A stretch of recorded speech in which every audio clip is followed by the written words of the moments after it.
em Fortaleza. Pergunta difícil, hein, William? Pois é, Jéssica, a pandemia continua e mexe com todos os partidos. Ainda é possível ir às ruas para fazer campanha de forma segura? É o que a gente discute a partir de agora. O Ponto Poder Eleições está no ar.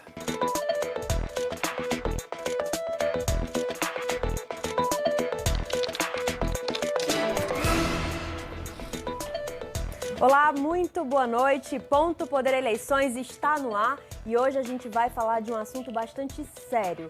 Como a pandemia vai impactar nas eleições municipais de 2020. E você, eleitor, vai poder ficar sabendo também qual a sua parte, como você desempenha o seu papel para fazer com que esse pleito seja de fato seguro. Todos os detalhes do primeiro dia de campanha após a confirmação, infelizmente, do primeiro caso de Covid-19 entre os candidatos aqui em Fortaleza, você vai ficar sabendo daqui a pouco. E também no programa de hoje a gente vai fazer um giro pelo dia de campanha dos candidatos lá em Juazeiro do Norte. Você do Cariri, fica ligado. Tem também, a gente vai falar sobre a situação dos mesários. Quem é que vai trabalhar para fazer acontecer o pleito desse ano? Fica ligado, tem muito mais no programa de hoje que está começando agora.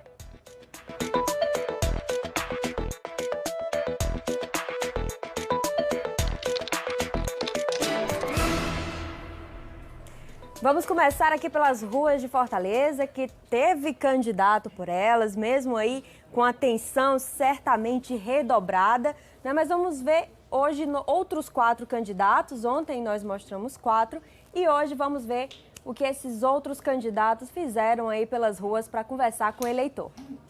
Encaminhada pelo centro da cidade, Heitor Freire, do PSL, falou sobre a importância do bairro para Fortaleza. O candidato defendeu ações de revitalização da região. Heitor Freire também apresentou propostas de incentivo aos micro e pequenos empreendedores do centro da cidade, como a concessão de crédito. Nós temos hoje uma proposta Agora Vai, Fortaleza Agora Vai, que é uma proposta onde a Prefeitura de Fortaleza vai conceder microcrédito para os pequenos negócios, sem burocracia. Hoje os bancos públicos têm muita burocracia e o dinheiro que nós liberamos em Brasília não está chegando na ponta. Candidato do PCdoB, Anísio Melo participou de reunião com a diretoria do Sindicato Único dos Trabalhadores da Educação. Na sede da entidade, ele recebeu demandas da categoria. Para o candidato, é preciso garantir que os recursos federais destinados à educação cheguem aos cofres da Prefeitura e garantam a ampliação da rede municipal. Nós precisamos focar no financiamento da educação. E a nossa característica vai ser essa. Em Fortaleza, assegurar a eleição para diretor de escola. Em Fortaleza, resgatar os recursos precatórios Fundef. Em Fortaleza, ampliar o número de creches. Em Fortaleza, garantir a escola em tempo integral, integralizada, com formação humana, científica e profissional. Mas para isso é preciso recursos. O candidato Samuel Braga, do Patriota, visitou a Feira do Morro Santa Terezinha, no bairro Mucuripe. Ele conversou com feirantes e moradores. Samuel Braga defendeu investimentos nas feiras públicas de Fortaleza. Ele disse que quer tirar os vendedores ambulantes da informalidade e criar um programa de educação ambiental. A padronização das barracas, a implantação de banheiros químicos e também iremos implantar lixeiras para que aconteça aqui nas feiras a coleta seletiva, a separação dos resíduos sólidos e dos recicláveis. E também ainda programa de educação ambiental. Emprego e renda também foram o foco de Célio Studart, candidato do PV. Ele esteve na Avenida Monsenhor Tabosa, na praia de Iracema, conversando com lojistas. O candidato propôs a garantia de uma renda básica para a população mais vulnerável da capital, além da diminuição da burocracia para empreendedores. Tem que ser revisto o Código Tributário, tem que ser revisto a Lei dos Alvarás, tem que ser repensado uma forma nova.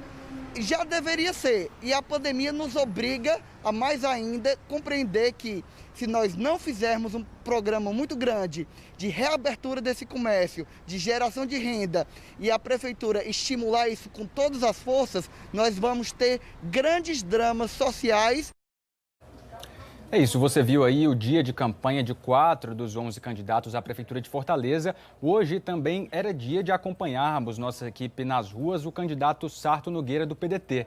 Mas ele testou positivo para a Covid-19, portanto está em isolamento social, está em casa, não cumpriu nenhuma agenda externa no dia de hoje. Sarto está sendo acompanhado por uma equipe médica. A gente deseja pronta recuperação, claro, ao candidato, assim como a todos os outros que estão envolvidos na campanha para que todos façam uma campanha segura até o fim. E ele também falou para a gente em um vídeo que, se for eleito, deve priorizar a saúde. Vamos acompanhar o que ele disse.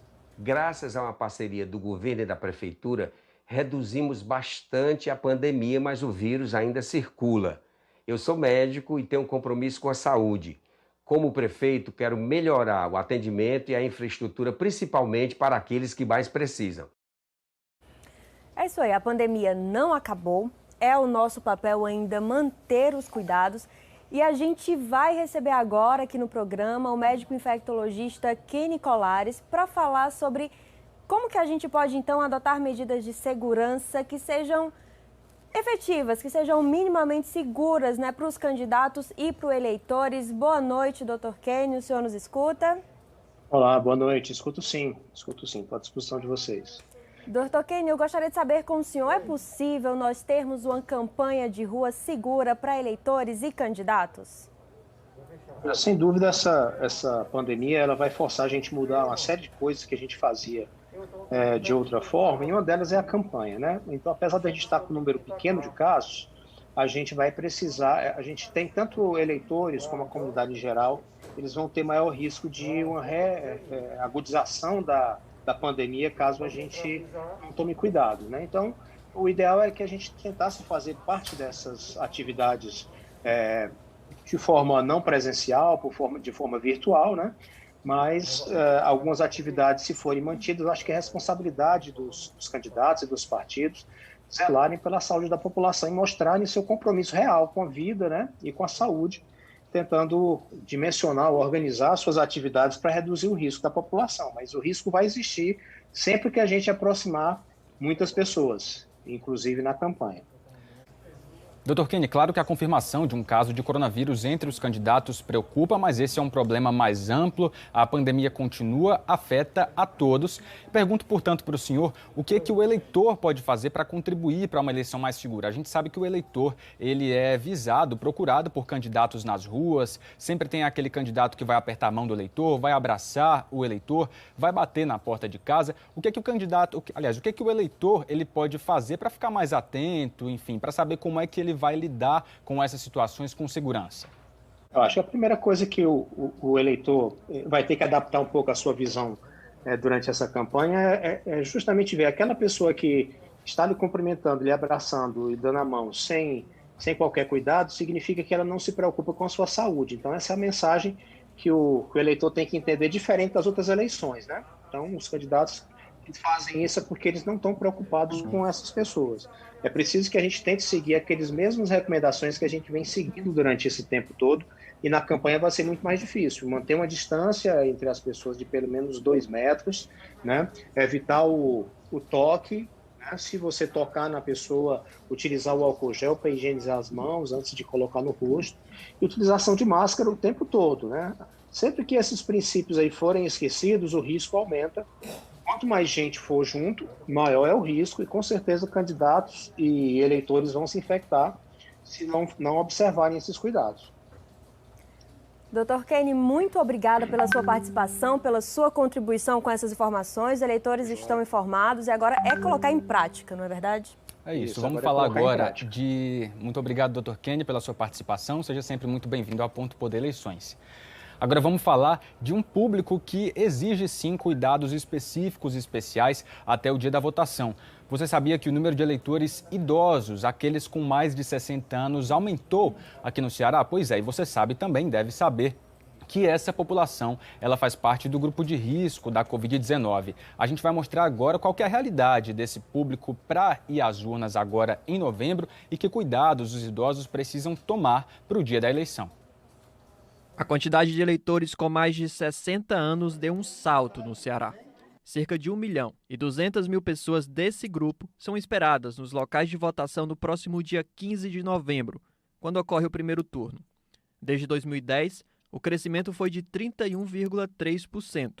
Isso representa quase 288 mil eleitores a mais, na faixa etária a partir dos 60 anos. Já acima dos 70 anos, público para o qual o voto é facultativo, são 577 mil cearenses, uma parcela que pode ser decisiva na hora da eleição. Nós temos 1/5 da população do país, cerca de 30 milhões de eleitores, tem acima de 60 anos, né, de idade. Então, assim, é um público grande e aí falar da importância do voto desses eleitores, né? Sem dúvida, é uma grande importância, primeiro porque por estar exercendo a cidadania. O envelhecimento da população até que estava previsto. O que ninguém conseguiu prever foi o aparecimento de uma pandemia, que obrigou a Justiça Eleitoral a repensar todo o calendário e criar protocolos para garantir a segurança daqueles que vão votar, especialmente as pessoas acima de 60 anos, que estão inclusas no grupo de risco.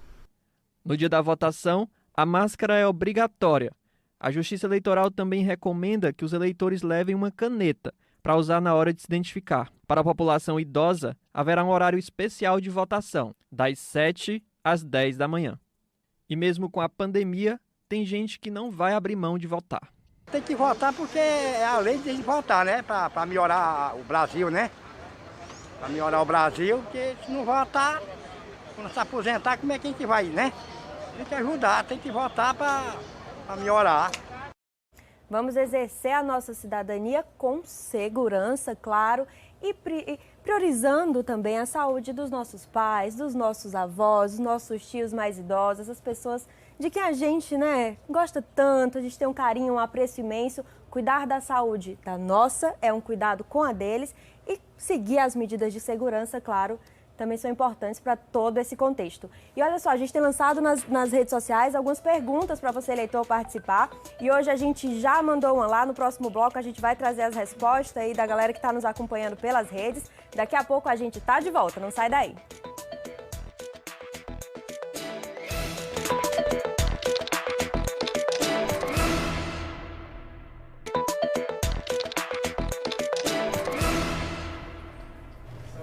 Ponto Poder Eleições de volta e agora a gente abre espaço aqui no programa para análise do cenário eleitoral, com a participação do repórter de política do Sistema Verdes Mares, Wagner Mendes, que está com a gente aqui direto da redação para falar sobre como é que, enfim, a confirmação de um caso de coronavírus entre os candidatos à Prefeitura de Fortaleza deve impactar os rumos da campanha daqui para frente. Boa noite, Wagner, seja muito bem-vindo ao Ponto Poder Eleições.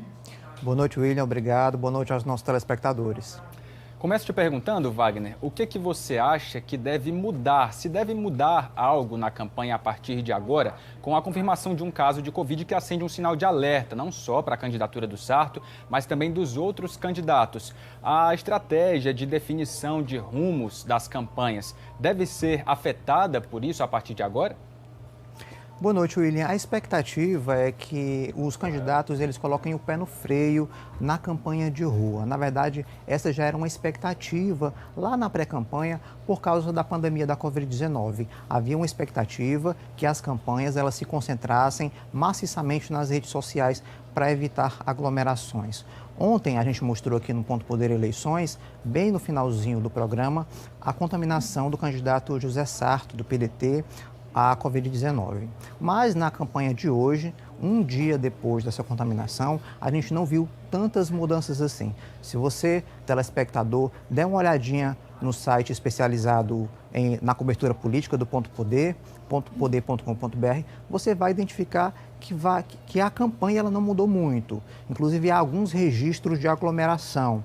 Então, assim, a expectativa é que esse episódio ele pudesse mudar um pouco a rotina da campanha nos próximos dias. Mas, a contar de hoje, não houve uma mudança significativa.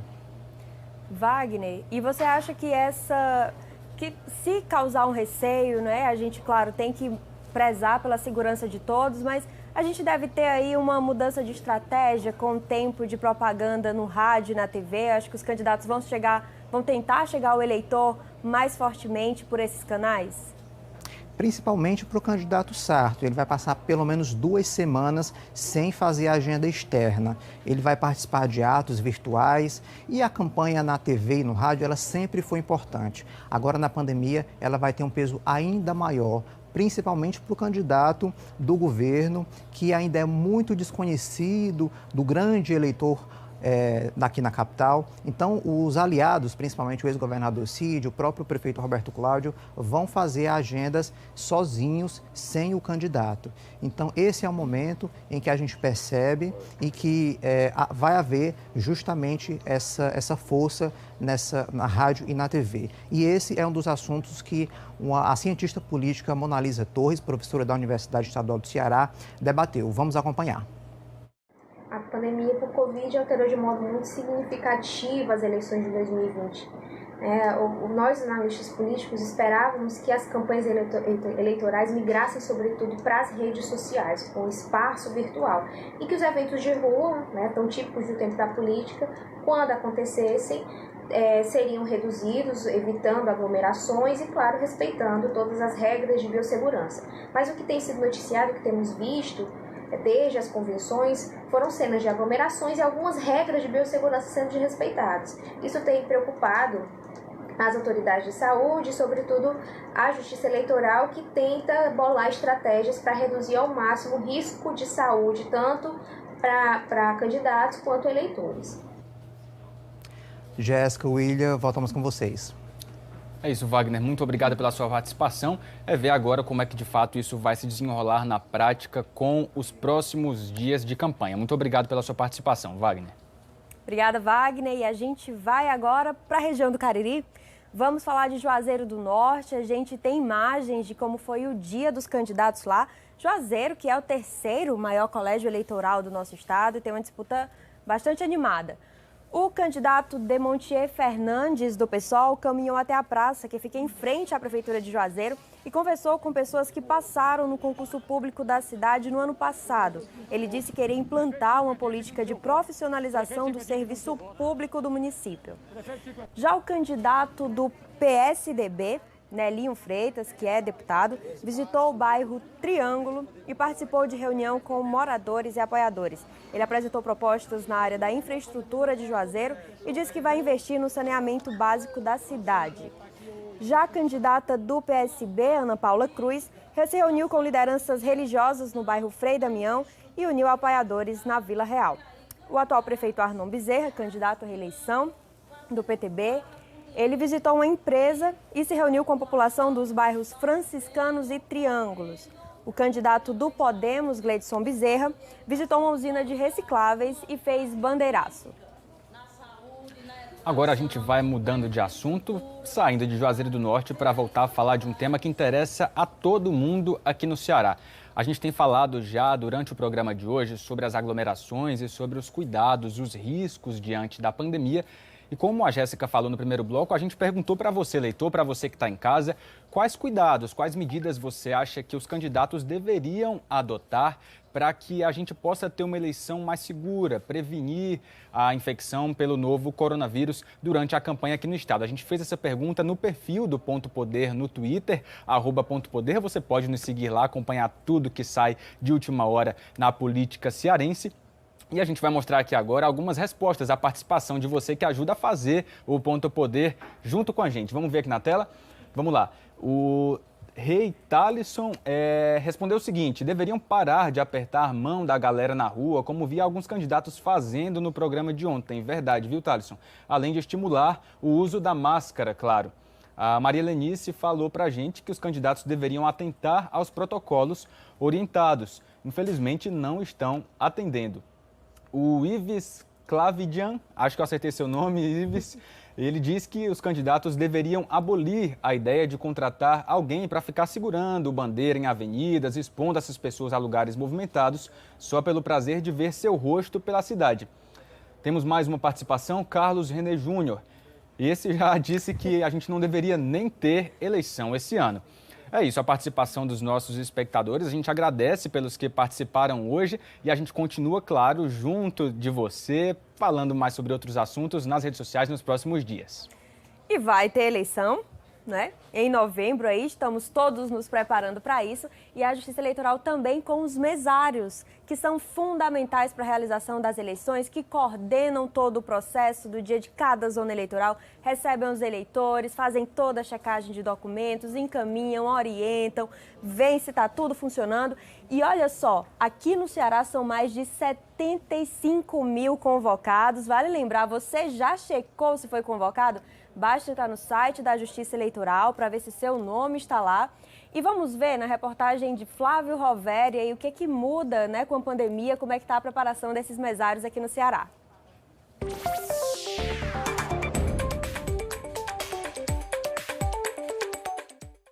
No Ceará, a Justiça Eleitoral convocou 75 mil mesários para viabilizar as eleições municipais em novembro. O Yuri é um deles. É a quarta eleição em que ele se voluntaria pelo prazer de contribuir com o processo democrático em uma sessão com muitos idosos e analfabetos.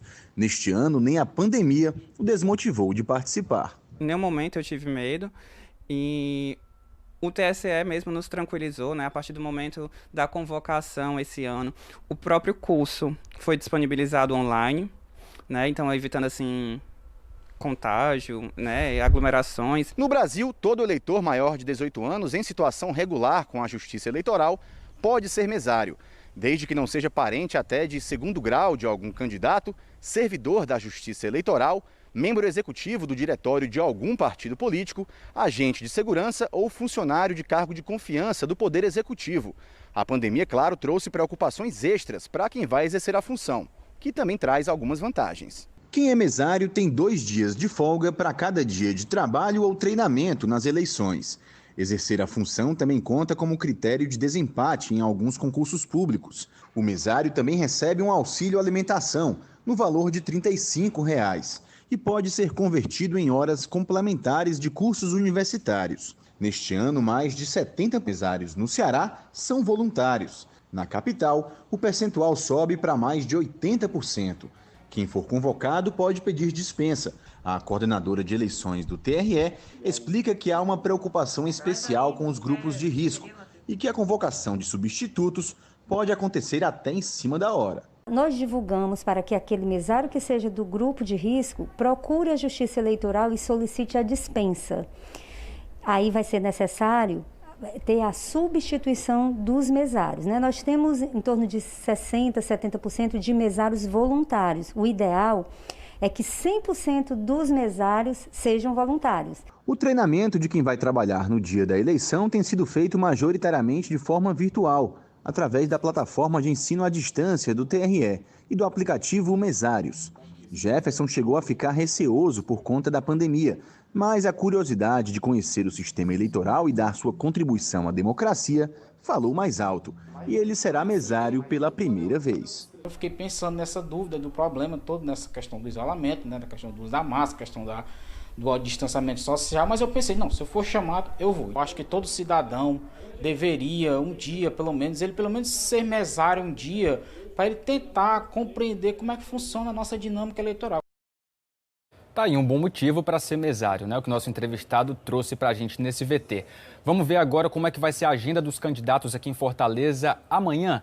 Você, eleitor, que quer saber o que cada um vai fazer nesse dia de campanha, fica ligado aqui na tela. A gente vai mostrar agora. Vamos começar a agenda de Anísio Melo, do PCdoB. Amanhã ele tem pelo menos 3 compromissos aí na agenda. Dentre esses, reunião com uma liderança comunitária do bairro Janguruçu às 4 da tarde. Já candidato Capitão Wagner do PROS tem agenda pela manhã e pela tarde. Uma delas pela manhã é uma visita à Câmara Municipal de Fortaleza. Vamos para o próximo? Vamos lá, agora na sua tela, Célio Studart do PV. Célio Studart amanhã tem uma agenda apenas. Ele faz uma visita a comerciantes no bairro São João do Tauape, às 15 horas. E tem também o candidato Heitor Freire do PSL, que vai fazer uma caminhada no Jerenembaú e outra caminhada no bairro José Bonifácio. O próximo candidato é Heitor Ferrer, do Solidariedade. Amanhã ele também tem 2 agendas de campanha, dentre elas uma caminhada pela Avenida Mozar Lucena, lá no bairro Vila Velha, às 4 horas. Vamos para o próximo. Agora o candidato José Loreto, do PCO, não informou a agenda. É isso, já Luiziane Lins, do PT, amanhã faz uma visita pela tarde à cooperativa de catadores do Janguruçu. Vamos para o próximo. A candidata Paula Colares, do P, tem 2 agendas, uma pela manhã e outra pela noite. Uma delas é uma visita à feira do Pan-Americano. Renato Rosendo, do PSOL, amanhã tem pelo menos 3 compromissos de campanha. Dentre eles, ele faz uma visita à comunidade Raízes da Praia, lá na Praia do Futuro. E agora o candidato Samuel Braga, do Patriota, tem 2 agendas pela manhã e uma delas é uma caminhada no Montese. Finalizando as agendas de amanhã, a gente tem aí o Sarto Nogueira, do PDT. Ele vai participar de uma reunião sobre saúde com o comitê de campanha, mas a participação dele vai ser virtual, pelo motivo que a gente já trouxe no programa de hoje. Ele está em isolamento social, se recuperando da Covid-19. Exatamente. E vamos agora acessar o Ponto Poder, a plataforma digital do Sistema Verdes Mares, especializada na cobertura política, tudo que você precisar saber de última hora. Temos sim uma notícia bem recente. A Justiça determinou uma retirada de postagem do candidato em Calcaia, Naume Amorim, atual prefeito, candidato à reeleição. Pediu para que fosse retirada uma foto dele, uma postagem com o governador Camilo Santana. É isso, vale lembrar que só pode usar a foto, uma imagem do governador, por exemplo, aqueles que são candidatos de coligações que tem o governador Camilo Santana do PT como um partido aliado. Agora, para finalizar o programa de hoje, gente, já está chegando ao fim, o nosso tempo está se encerrando, mas a gente preparou uma charge. Na verdade, não a gente, né? O nosso chargista, o Tiagão, ele preparou uma charge para mostrar. A gente vai encerrar o programa de hoje dessa forma diferente, com um recado dado pelo Tiagão, pelo nosso chargista, a partir dos traços aí da ilustração que você vê na tela. Boa noite a todos, obrigada pela companhia. Amanhã estaremos de volta às 9h55 da noite. É isso, todos os detalhes da eleição você continua vendo lá no pontopoder.com.br. Muito obrigado pela sua companhia e até amanhã. Uma boa noite para você.